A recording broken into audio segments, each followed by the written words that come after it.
Ang aking asawa po ay lulubog na sa dagat at magpapakain na po ng isdang buhay. Lulubog na sa dagat, hindi na babaltaw.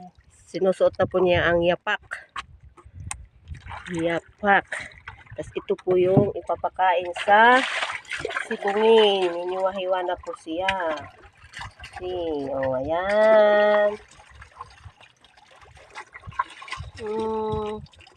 Sana po ay magustuhan ninyo ang aking munting video.